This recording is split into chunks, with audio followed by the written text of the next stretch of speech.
Useful tips हैं, try ज़रूर करिएगा। चलिए दोस्तों, बढ़ते हैं अपने पहले टिप्स की तरफ।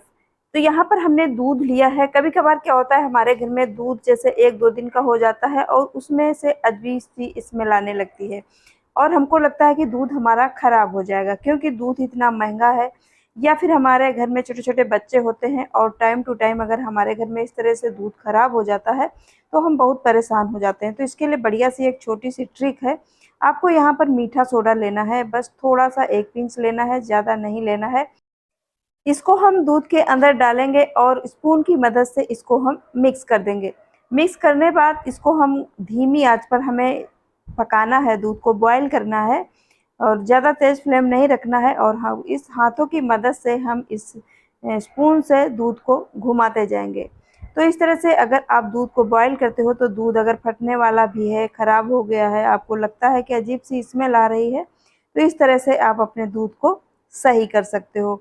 एक बार ट्राई ज़रूर करिएगा, यूज़फुल टिप्स है, मैंने भी ट्राई किया है, आप भी एक बार ट्राई करके ज़रूर देखिएगा। दूध फटने से बच जाएगा और आपका काम भी आसानी से हो जाएगा। तो चलिए फ्रेंड्स, बढ़ते हैं हम अपने अगले टिप्स की तरफ। अब बात करेंगे हम शैम्पू को लेकर के, चाहे शैम्पू आप जिस ब्रांड का यूज़ करते हो, बस बात इसमें है कि आपको यूज़ किस तरह से आप करते हो। कुछ लोग को क्या है कि जब भी बाल धोते हैं, हाथ में इस तरह से शैम्पू को डालते हैं और उँगली की मदद से इस तरह से थोड़ा-सा फैला देते हैं और फिर अपने बालों में इस तरह से मलने लगते हैं। तो सही तरीका ये नहीं है, जिससे ये डायरेक्ट आपके बालों में लगता है और आपके बालों को नुकसान भी पहुँचा सकता है और इस तरह से बाल धोने से आपके बालों में शैम्पू भी ज़्यादा लगता है। तो हमें क्या करना है, एक मग में पानी ले लेना है। पानी ऊपर तक आपको नहीं लेना है, भर के नहीं लेना है, बस थोड़ा-सा पानी लेना है। इतना पानी लेना है कि आपको लगे कि हाँ, हमारे बाल इसमें गीले हो जाएँगे। आप शैम्पू को इस तरह से हाथों की मदद से इस मग में पूरा-सा निकाल देंगे और हल्के हाथों से इसमें झाग बना देंगे इस तरह से। झाग बनाने के बाद अब बालों में जब हम अप्लाई करेंगे ना, तो ये शैम्पू भी हमारे बालों में कम लगेगा और पूरी स्कैल्प में मेरे लगेगा, तो ये बहुत ही अच्छा रहेगा। और इस सबसे ज़्यादा फ़ायदा तो होता है कि बालों में थोड़े से शैम्पू से भी आपका काम हो जाएगा और बाल अच्छे से आपके साफ़-सुथरे हो जाएँगे। ट्राई ज़रूर करिएगा। तो चलिए बढ़ते हैं फ्रेंड्स हम अपने अगले टिप्स की तरफ। अब चाय तो हम सभी के यहाँ बनती है, कोई गेस्ट आता है या डेली रूटीन में सभी के यहाँ चाय बनती है। लेकिन डेली-डेली एक ही तरह की चाय पी-पी करके अगर मन भर जाता है ना, तो फिर चाय पीने का मन भी नहीं करता है। लगता है क्या डेली-डेली वही चाय, अगर ब्रांड भी आप बदलते हो तो कोई ख़ास फ़र्क नहीं पड़ता है। तो मैं आपको एक बढ़िया सी ट्रिक बताऊँगी जिससे आपका चाय का टेस्ट एकदम अलग हो जाएगा और आपके जो भी रिलेटिव आएँगे आपकी तारीफ़ करेंगे कि आपने ये चाय कहाँ से खरीदी है। तो इसके लिए हमें बस थोड़ी-सी दिमाग की ज़रूरत है और इसमें हमें जो भी मिलाना है वो हम आपको बताती हूँ, इसके अंदर आपको क्या मिक्स कर देना है।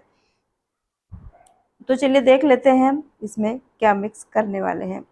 तो इसके लिए हमें ले लेना है कॉफ़ी पाउडर लेना है, तो यहाँ पर मैंने कॉफ़ी पाउडर का पाउच लिया है, क्योंकि जब भी हम कॉफ़ी पाउडर का पूरा डिब्बा मँगा लेते हैं ना, तो उसमें एयर चली जाती है और हमारी कॉफ़ी पाउडर भी ख़राब हो जाती है। तो इसके साथ मैं आपको एक टिप्स और जोड़ रही हूँ। तो जब भी आप कॉफ़ी पाउडर का यूज़ करिए तो इस तरह से छोटे-छोटे पाउच ले लीजिए, तो ये ख़राब नहीं होते और जितना ज़रूरत पड़े उतना यूज़ कर सकते हो। तो चलिए बात हम कर रहे थे चाय की, तो इसके अंदर हम थोड़ा-सा डालेंगे कॉफ़ी पाउडर, ज़्यादा नहीं डालना है, थोड़ा-सा डालना है और इस चाय में पत्ती में डाल कर के मिक्स कर देंगे, तो चाय का टेस्ट बढ़िया हो जाएगा। अब बढ़ते हैं हम अपने अगले टिप्स की तरफ। तो जब भी हम लच्छा पराठा बनाते हैं ना, तो हम प्याज का यूज़ करते हैं और जब भी लच्छा पराठा बनाते हैं ना, तो उसमें जो हमारा प्याज का साइज़ होता है वो बराबर होना चाहिए। छोटा-बड़ा या पतला-मोटा नहीं होना चाहिए। तो इस तरह से जब भी हम काटते हैं ना, तो हमारा प्याज छोटा-बड़ा या मोटा हो जाता है, जिससे हमारे लच्छे पराठे अच्छे से नहीं बनते हैं। क्योंकि हम प्याज को इस तरह से काटते हैं, हमें समझ नहीं होती है। तो चलिए मैं आपको एक बढ़िया सी ट्रिक बताती हूँ, जिससे आप अगर लच्छा पराठा बनाते हो या सैलेड के लिए भी प्याज काटते हो, तो आप किस तरह से काटोगे तो आपका प्याज अच्छा कटेगा। ऊपर का डंठल हम पहले निकाल देते हैं और निकालने के बाद इस प्याज को हम इस तरह से रखेंगे। तो जो इसमें ध्यान देने वाली बात ये है कि हमें प्याज को छीलना बिल्कुल नहीं है। प्याज को छिलके सहित ले लेना है। अगर ऊपर का थोड़ा बहुत छिलका निकल रहा है तो उसको आप हटा सकते हो, लेकिन पूरी तरह से प्याज को नहीं छीलना है। अब इस तरह से अगर आप प्याज को काटते हो तो प्याज का जो भी साइज है बराबर आता है और आपके लच्छे पराठे भी अच्छे से बनेंगे। या फिर सैलेड के लिए भी काटते हो तो देख सकते हो ये छिलका भी बहुत आसानी से उतर जाता है, कोई ज़्यादा टाइम नहीं लगता है अलग से, और बढ़िया अच्छे से बराबर साइज में आप प्याज को कट कर सकते हो, और जो कि देखने में भी काफ़ी अच्छा लगता है। अगर हम छील करके प्याज को काटते ना तो वो हाथों से फिसलता रहता है, जिसकी वजह से ये बराबर कट नहीं हो पाता है। तो इस तरह से एक बार ट्राई ज़रूर करिएगा, बहुत ही यूजफुल टिप्स है, छोटा है पर है बहुत काम का। तो उम्मीद करती हूँ ये भी टिप्स आपको ज़रूर पसंद आया होगा। तो चलिए फ्रेंड्स, बढ़ते हैं हम अपने अगले टिप्स की तरफ। अगला टिप्स हमारा क्लेचर को लेकर के है। छोटे बड़े क्लेचर हम सभी यूज करते हैं, क्योंकि बालों को अगर हम थोड़ा सा नया आकार देने के लिए इस तरह से हम छोटे बड़े क्लेचर का यूज करते हैं। बात तब होती है जब इनको कहीं रख देते हैं और हमें ढूंढने में बहुत ही परेशानी होती है। तो आपके यहाँ भी इस तरह से कुकर का छल्ला ज़रूर पड़ा होगा, क्योंकि कभी कभी क्या होता है ना, जब पुराना हो जाता है ना कुकर का छल्ला, ढीला पड़ जाता है तो उसको हम यूज नहीं करते हैं। तो इस तरह से हम इसका एक बढ़िया सा ऑर्गेनाइजर बना सकते हैं, कहीं पर भी हैंग कर सकते हो। कितने भी आपके पास क्लेचर हैं इस तरह से आप इनको हैंग कर सकते हो, बड़ी आसानी से ढूंढने में भी मिल जाता है। जीरो कॉस्ट में आप भी इस तरह का एक ऑर्गेनाइजर जरूर बनाइएगा। जीरो कॉस्ट ऑर्गेनाइजर है, ट्राई ज़रूर करिएगा। अगर आपको इस तरह से नहीं ट्राई करना है तो इसमें जो क्लॉथ क्लिप होती हैं उन्हें भी आप हैंग कर सकते हो। जैसे कि आप कपड़े फैलाने जाते हो छत पर और बार बार आपको क्लॉथ क्लिप ढूंढनी पड़ती है, तो इस तरह से उनमें क्लॉथ क्लिप लगा करके भी इसे ऑर्गेनाइज कर सकते हो। तो चलिए फ्रेंड्स, बढ़ते हैं हम अपने अगले टिप्स की तरफ।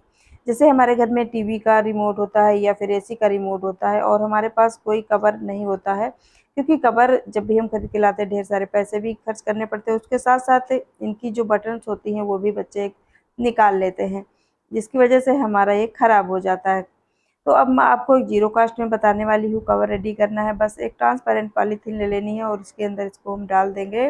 डालने के बाद जो भी एक्स्ट्रा पॉलीथीन है उसको नीचे की तरफ हम फोल्ड करेंगे, और फोल्ड करने के बाद इसमें इस तरह से फोल्ड करना है, और फोल्ड करने के बाद बस यहाँ पर हमको एक पतली सी रबड़ बैंड लगा देनी है, क्योंकि ये सारी चीज़ें आपको घर में मिल जाएंगी, आपको बाहर से ख़रीदने की ज़रूरत नहीं पड़ेगी। और इसमें दो फ़ायदे हो जाएंगे। एक तो फ़ायदा ये होगा कि जीरो कास्ट में हमने एक कवर रेडी कर लिया है, और उसके साथ साथ इसके ऊपर अगर थोड़ा बहुत पानी भी लग जाता है तो हमारा ये रिमोट ख़राब नहीं होगा। तो कोई भी टिप्स पसंद आया है तो लाइक कर दीजिएगा। फिर मिलूंगी नेक्स्ट वीडियो में।